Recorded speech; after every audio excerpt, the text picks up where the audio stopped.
Hey guys, it's Mr. Ballard again. We're reading you guys some stories so that you have some reading to do and so you can take a break from your reading and listen to us read to you like we would normally do in the classroom. So this is another story that I used to love as a kid. You've probably seen that this was made into a movie. This is the story of Ferdinand by Munro Leaf. This was a book that my grandmother had and she used to read it to me all the time too. So the story of Ferdinand. Once upon a time in Spain,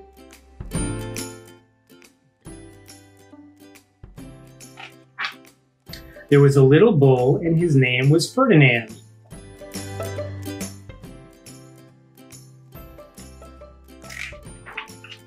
All the other little bulls he lived with would run and jump and butt their heads together.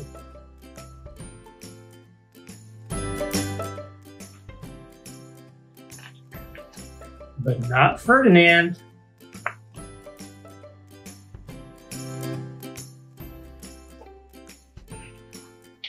He just liked to sit quietly and smell the flowers.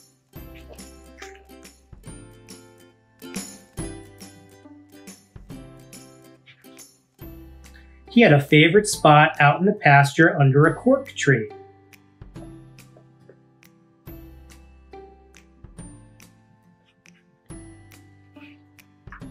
It was his favorite tree, and he would sit in its shade all day and smell the flowers.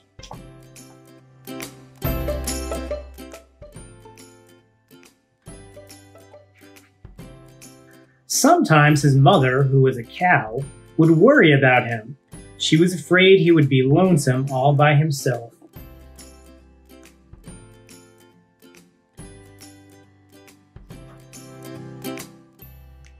"Why don't you run and play with the other little bulls and skip and butt your head?" she would say. But Ferdinand would shake his head. "I like it better here where I can just sit quietly and smell the flowers."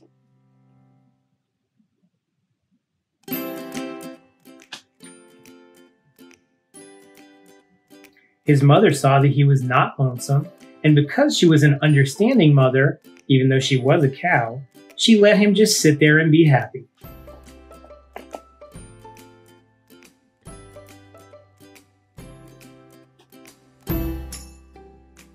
As the years went by, Ferdinand grew and grew until he was very big and strong.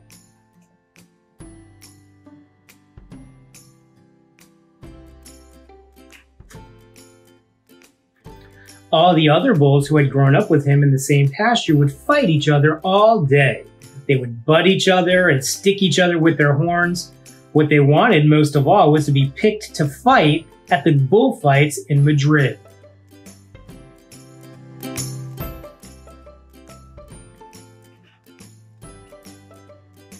But not Ferdinand.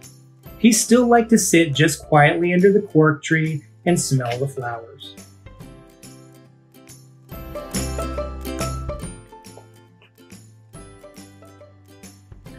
One day, 5 men came in very funny hats to pick the biggest, fastest, roughest bull to fight in the bullfights in Madrid.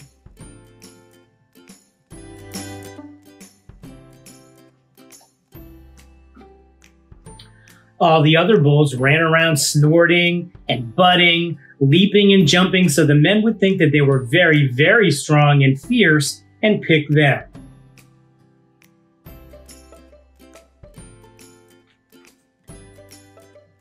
Ferdinand knew that they wouldn't pick him and he didn't care, so he went out to his favorite cork tree to sit down.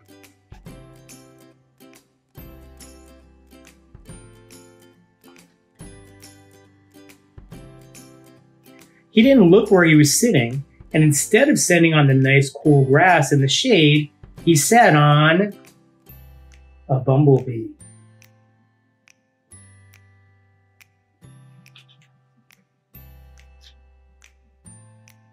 Well, if you're a bumblebee and a bull sat on you, what would you do? You would sting him, and that is just what this bee did to Ferdinand.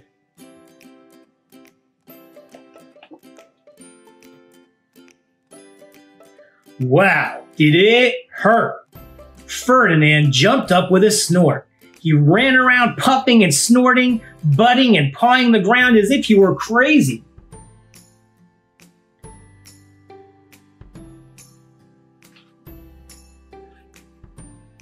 The 5 men saw him, and they all shouted with joy.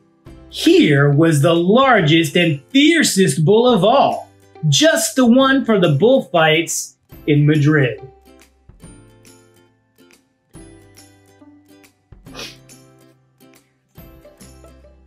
So they took him away for the bullfight day in a cart.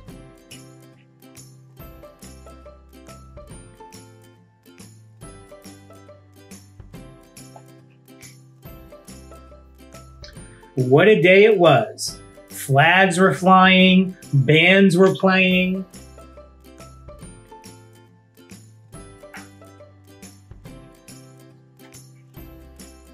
And all the lovely ladies had flowers in their hair.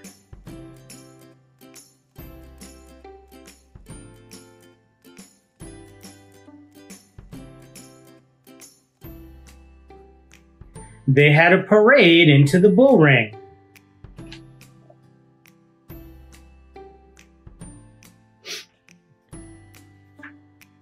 First came the banderilleros with long sharp pins with ribbons on them stuck to stick in the bull and make him mad.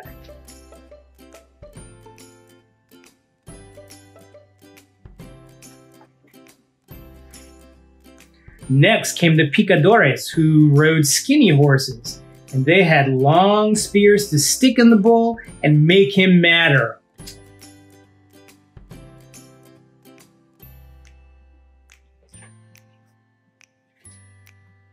Then came the matador, the proudest of all. He thought he was very handsome and bowed to the ladies. He had a red cape and a sword and was supposed to stick the bull last of all.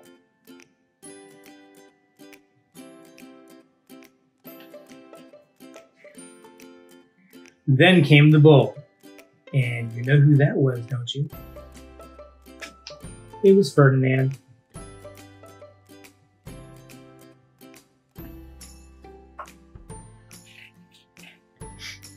They called him Ferdinand the Fierce, and all the banderilleros were afraid of him, and the picadores were afraid of him, and the matador was scared stiff.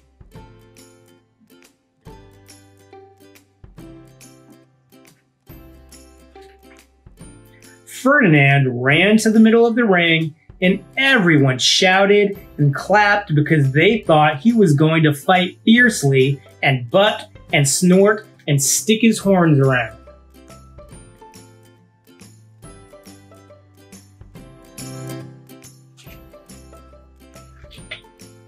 But not Ferdinand.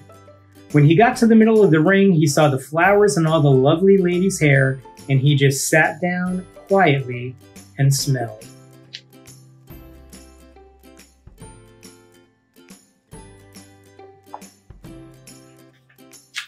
He wouldn't fight and be fierce no matter what they did. He just sat and smelled. And the banderilleros were mad, and the picadores were madder, and the matador was so mad he cried because he couldn't show off with his cape and sword.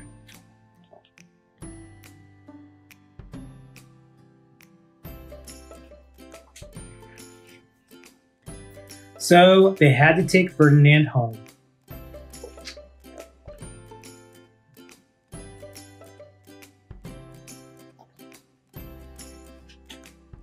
And for all I know, he's sitting there still, under his favorite cork tree, smelling the flowers just quietly.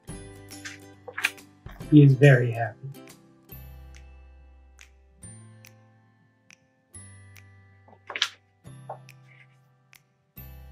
At the end. So that was Ferdinand by Munro Leaf, and the drawings were done by Robert Lawson.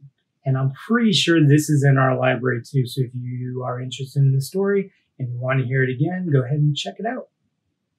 If you can't find it in the library, let me know and I'll let you borrow my copy.